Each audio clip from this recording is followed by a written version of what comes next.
Today, in this part of lecture, we will be studying biogeochemical cycles in detail. A biogeochemical cycle or cycling of substances or substance turnover is the cycling pathway by which chemical elements required by life moves through both biotic, that is biosphere, and abiotic, that is lithosphere, atmosphere and hydrosphere compartments of earth. A cycle is a series of change which comes back to starting point and which can be repeated. The term biogeochemical tells us that biological, geological and chemical factors are involved. The plants and animals that live and then die are the bio part. The earth that they decompose into comprises the geo part, and the process by which organic matter returns to the chemical elements in the earth is explained by chemical part. These chemical nutrients include carbon, oxygen, nitrogen, phosphorus, sulfur and water. These elements cycle in either a gas cycle or a sedimentary cycle. In a gas cycle, elements move through the atmosphere. In a sedimentary cycle, elements move from land to water to sediment. Carbon cycle, nitrogen cycle and oxygen cycle are examples of gas cycle, whereas phosphorus cycle and sulfur cycle are examples of sedimentary cycle. Now we will be studying various cycles in detail. First cycle taken into consideration is nitrogen cycle. Nitrogen is one of the very important element on earth as it is a component of amino acids, proteins, vitamins, DNA, RNA, etc. Earth's atmosphere contains around 78% nitrogen. However, plants and animals cannot use it directly in its elemental form from the atmosphere. This elemental form of nitrogen is used by plants only after it gets converted into inorganic nitrogen containing compounds like nitrites, that is NO2 minus, nitrates, that is NO3 minus, ammonia, that is NH4 plus, nitrous oxide, that is N2O, nitric oxide, that is NO, or inorganic nitrogen, that is N2. These conversions are done by various kinds of bacteria and other microorganisms. Thus, the nitrogen cycle is the process by which nitrogen is converted in its various chemical forms by biological and physical process. Nitrogen cycle consists of various steps such as nitrogen fixation, nitrogen assimilation, ammonification, nitrification, denitrification and sedimentation. Now we will be elaborating nitrogen fixation in detail. Nitrogen fixation is the process by which free nitrogen of atmosphere is converted into biologically available form of nitrogen. There are 4 ways for nitrogen fixation. Number 1, physiochemical fixation. During lightning and at the time of electric discharge in clouds, the nitrogen of atmosphere combines with oxygen and produces different kinds of nitrogen oxides. These oxides of nitrogen get dissolved in water to form nitrates and other nitrogenous compounds. This can be summarized as shown here. N2 plus O2 combine to give 2NO. 2NO plus O2 combine to give 2NO2. 2NO2 plus H2O combines to give HNO2 plus HNO3. 3NO2 plus H2O combines to give 2HNO3 plus NO. 2HNO2 plus CaCO2 combines to give CaNO3 twice plus CO2 plus H2O. Second one is biological nitrogen fixation. In this kind of fixation, atmospheric nitrogen gets converted into nitrites and nitrates by free-living bacteria, symbiotic bacteria and by blue-green algae. Free-living bacteria such as Azobacter, Clostridium, etc. fix nitrogen of atmosphere in the soil by combining the gaseous nitrogen of atmosphere with the hydrogen that is obtained from respiratory pathway to form ammonia. Symbiotic bacteria like Rhizobium living in the root nodules of legumes cannot fix the nitrogen solely. These bacteria invade the roots or leaves and stimulate the formation of root nodules or leaf nodules, which are kind of harmless overgrowth of cells as a tumor. The union of this bacteria and nodule cells are able to fix the atmospheric nitrogen. Under low oxygen condition, and nitrogenase enzyme reduces nitrogen to ammonia. Certain species of lichens also have nitrogen fixing ability. Third one is industrial nitrogen fixation.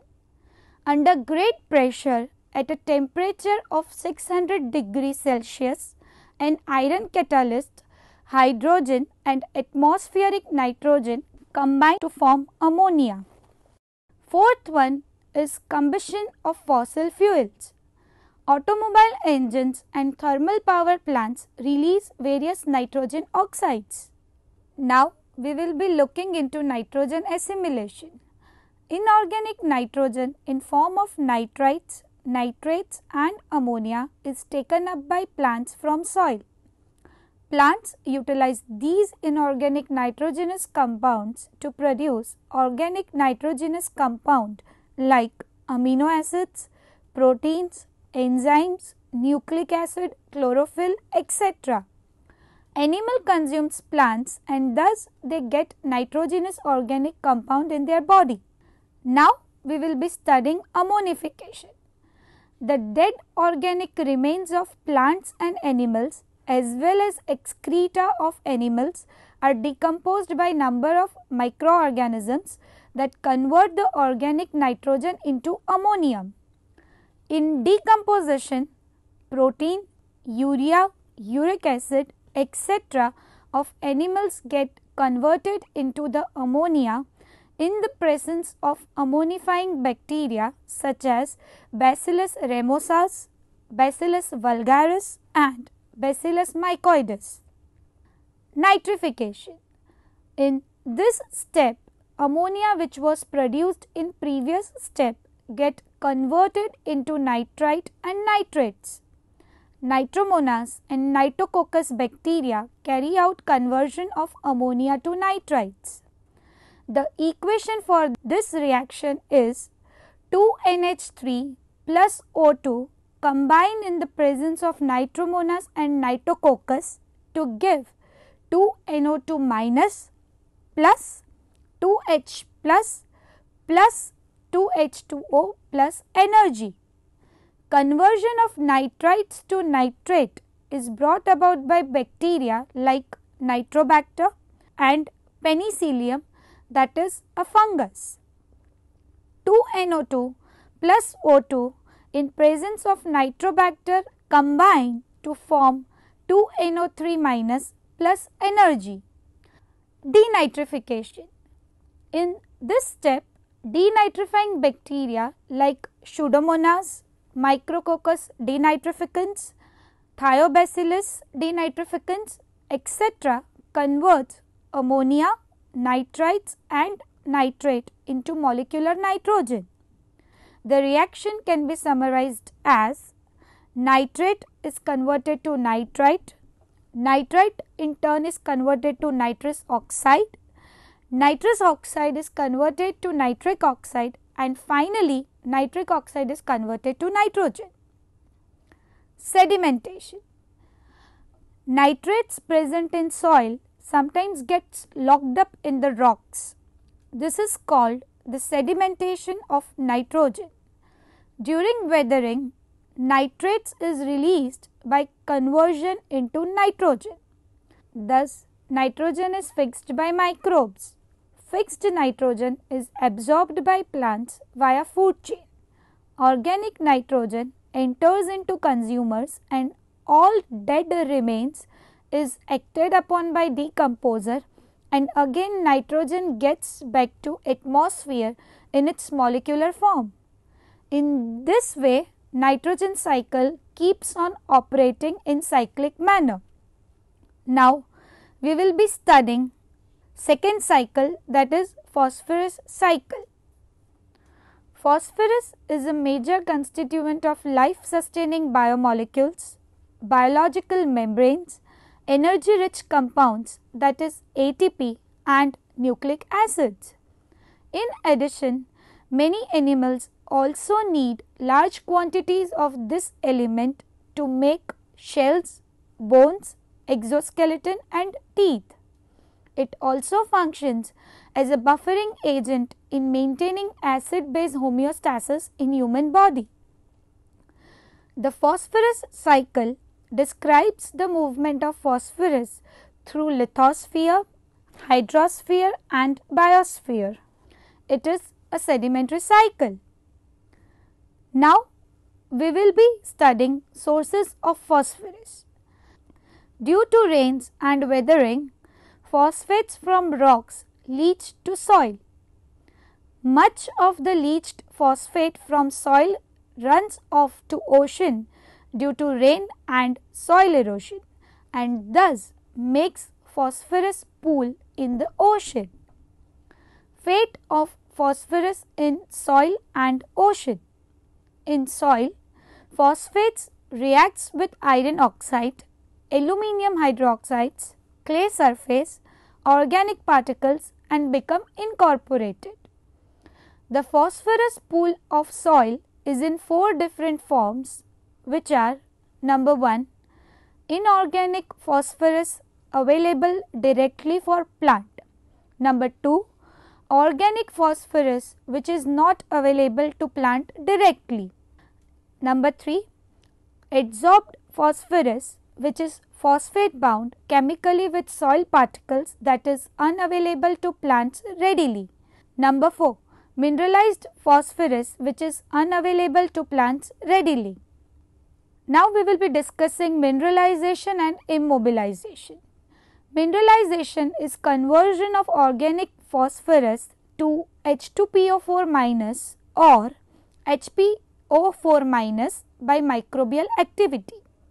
Slow desorption over a long period of time makes little adsorbed phosphorus available for plants. Primary mineral phosphorus like iron phosphate and mineral phosphate become plant available phosphate due to weathering. Certain microbes and symbiotic fungi at plant roots create acidic condition due to which phosphorus gets available to plant from its minerals. Water runoff and soil erosion. Water carries away dissolved phosphorus from applied manure and fertilizers as well as particulate, that is soil bound phosphorus, which gets trapped in sedimentary rocks.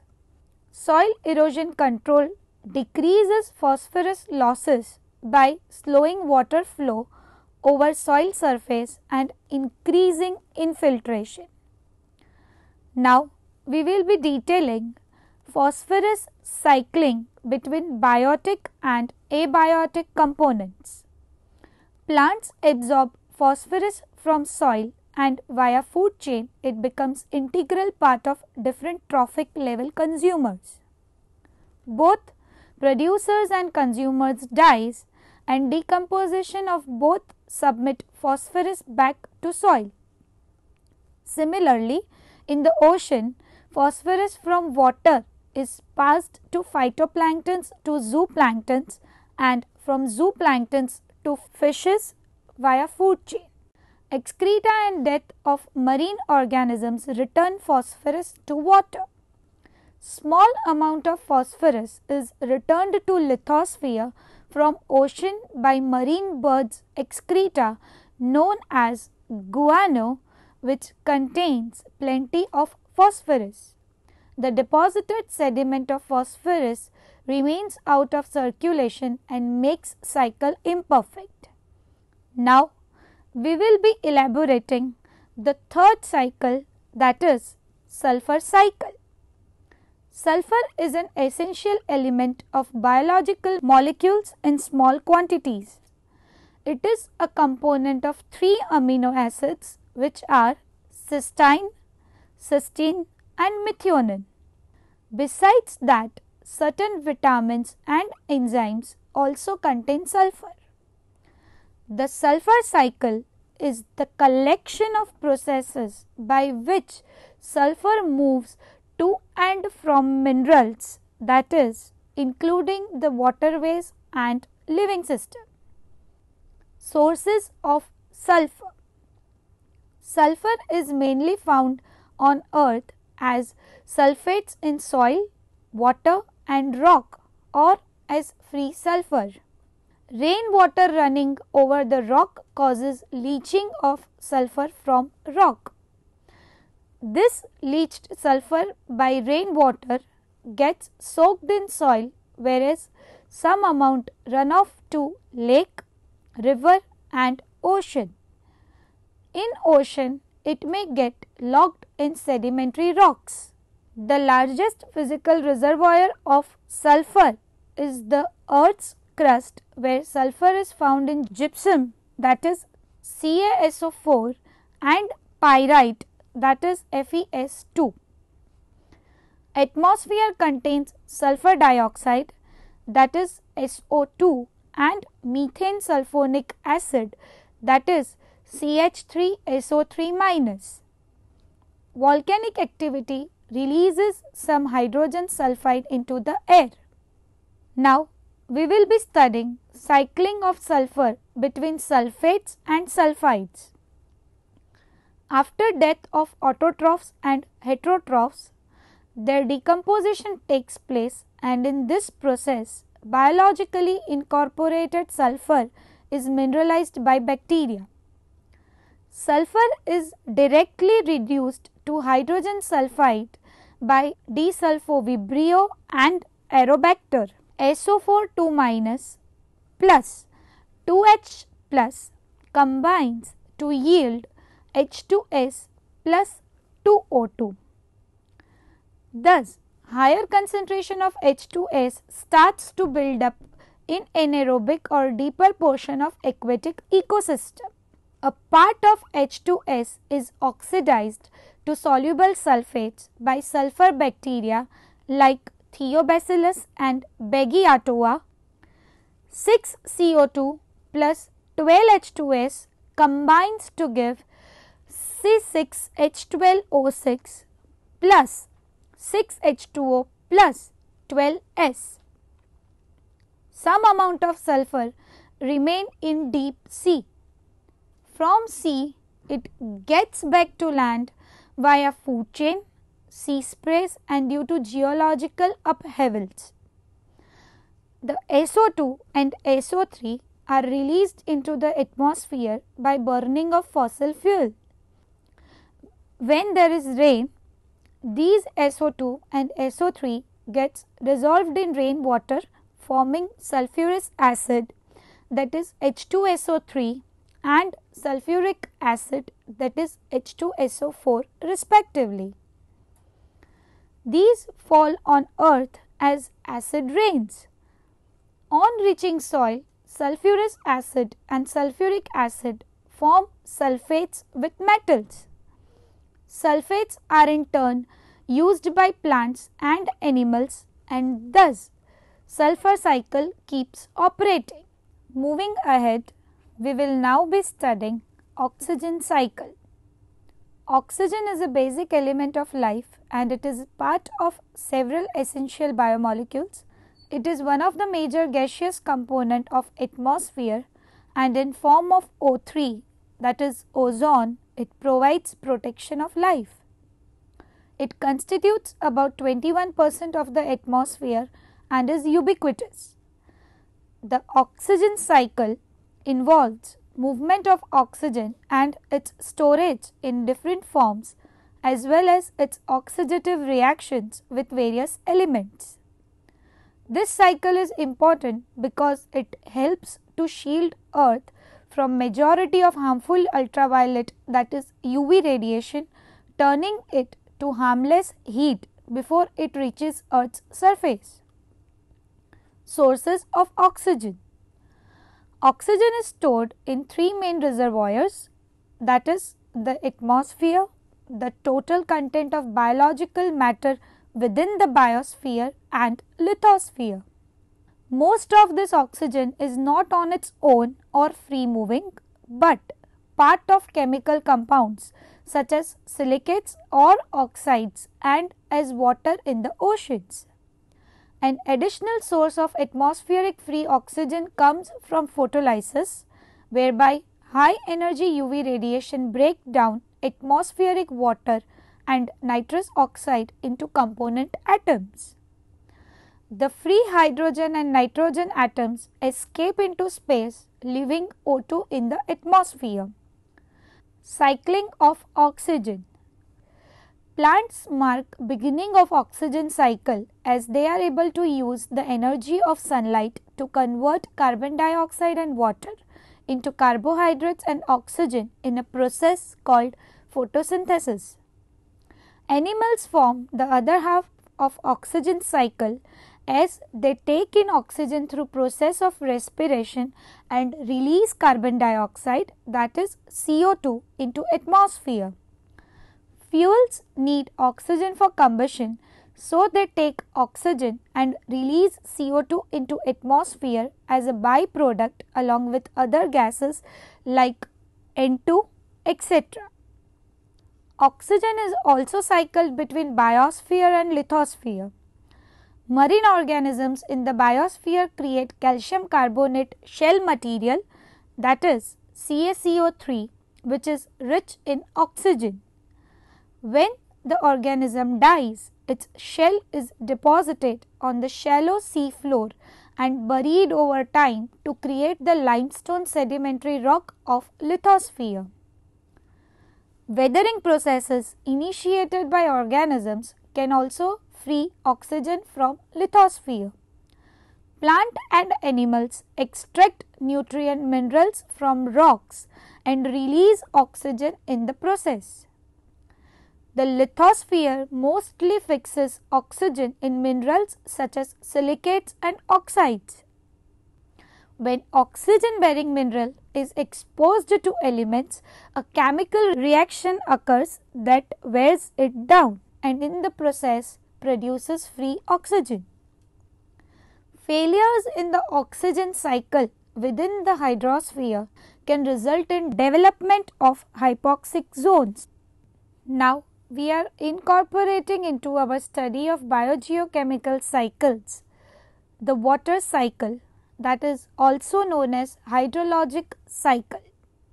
Water is indispensable for life and it can be said that it is the matrix of life. It is component part of all living tissue. 60% to 90% of the organism's body weight is due to water. It remains incorporated in biomolecules of the body. It also acts as solvent for many organic and inorganic components. It is required for thermoregulation, for transportation of molecules, and in hydrolytic digestion of nutrients. The water cycle, also known as hydrologic cycle or the H2O cycle, describes continuous movements of water on, above and through the earth via the land, atmosphere and oceans. The water cycle figures significantly in the maintenance of life and ecosystems. Studying the distribution of water. Water covers 71% of Earth's surface. On Earth, 96.5% of total water is found in oceans and seas, 1.7% as groundwater, 1.7% in glaciers and in the ice caps at polar region. A small fraction is found in other large water bodies and 0.001% in the air as vapor and clouds and precipitation. Water cycling. The three major steps of water cycling are precipitation, evaporation and condensation. In this regard, there are two types of water cycles. Number 1, global water cycle, and number 2, biological water cycle. Now, we will be glancing global water cycle. The sun, which drives the water cycle, heats water in oceans, seas, lakes, rivers, etc. and eventually water precipitates on both lithosphere and hydrosphere. Every year, 4.46 into 10 raised to 20 gram water precipitates on the earth. Of this amount, 0.99 into 10 raised to 20 gram falls on land and 3.24 into 10 raised to 20 gram falls on ocean surface. Evaporated water from the hydrosphere forms cloud. Clouds blow over the land and sea as rain, snow, hail and sleet. Some water content of the rain percolate through soil, natural springs, man-made wells and pumps brings groundwater to surface water. Again by evaporation and precipitation, cycle gets repeated. A major part of water is locked up in Earth's crust and it is only released in small quantities during volcanic eruptions. Same way, the large store in polar ice caps has little effect on hydrological cycle due to negligible evaporation from them. Studying another type of water cycle, that is biological water cycle. In terrestrial ecosystem, source of water for autotrophs is underground water. Roots of plant absorb this water from soil and use it in different physiological processes. In aquatic life, plants and animals get water from aquatic body in which they live. In terrestrial ecosystem, animals get water from water reservoirs like rivers, ponds, lakes, etc. Whereas humans get water from rivers and from groundwater by making tube wells and pumps. Plants return water to environment by transpiration. Animals return water to air by transpiration, urination and excretion. Mammals excrete water as sweat which evaporates. These vaporized water from plants and animals precipitates eventually. Thus, in these ways, biological water cycle remains operating. Now, we will be studying the last and the most important cycle, that is carbon cycle. Carbon is considered as building block of life as it is main component of biological compounds and many minerals.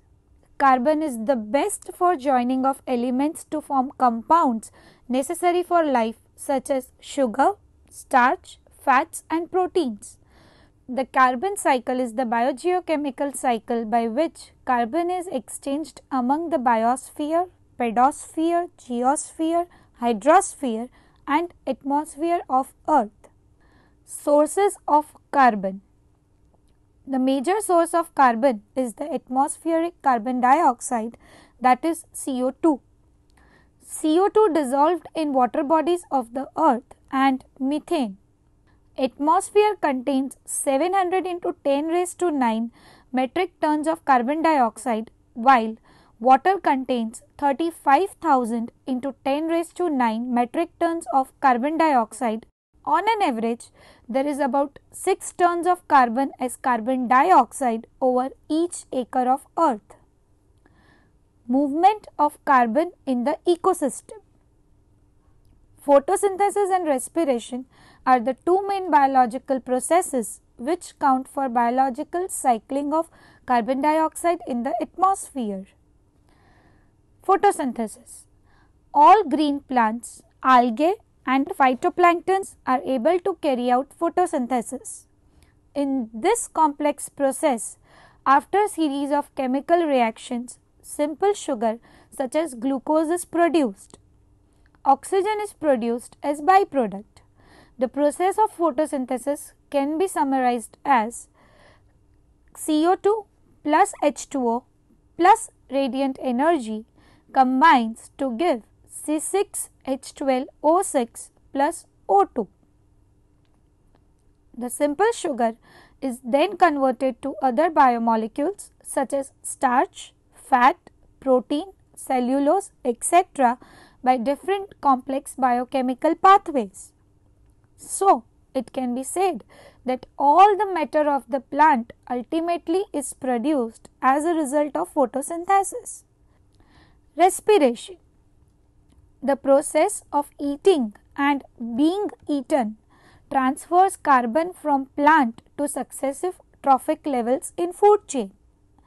Carbon in the form of different biomolecules get stored in animals, and some amount of these biomolecules are utilized for cellular respiration, and rest of it again count for biomass, which may be consumed by animals of next trophic level in food chain.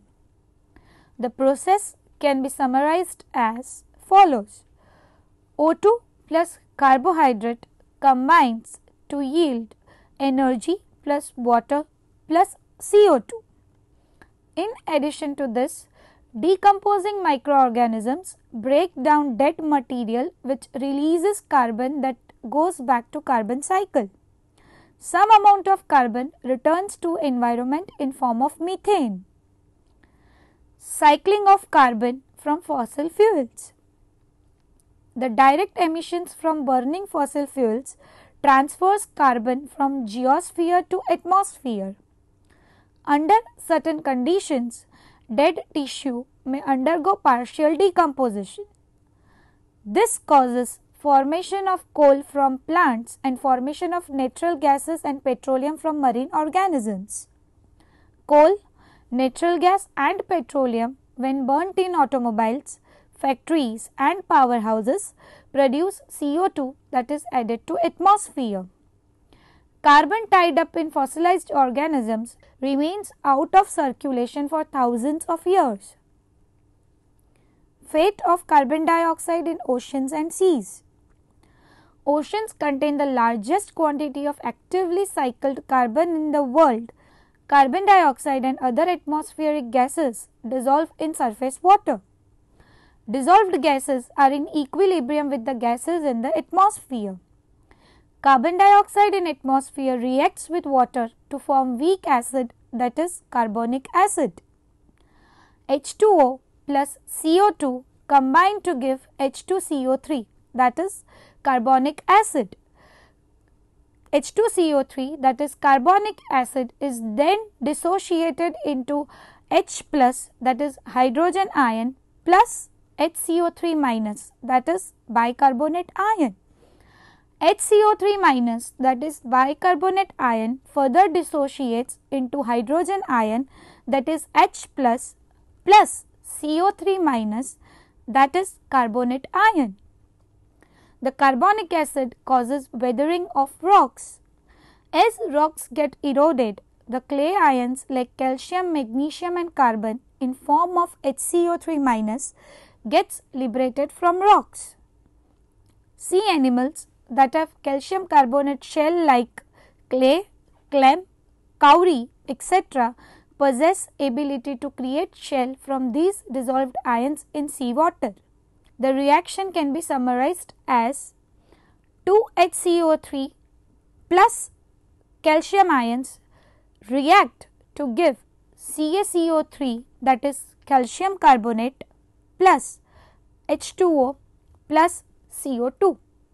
Thus, CO2 and H2O unite to form H2CO3, and thus cycling goes on and on.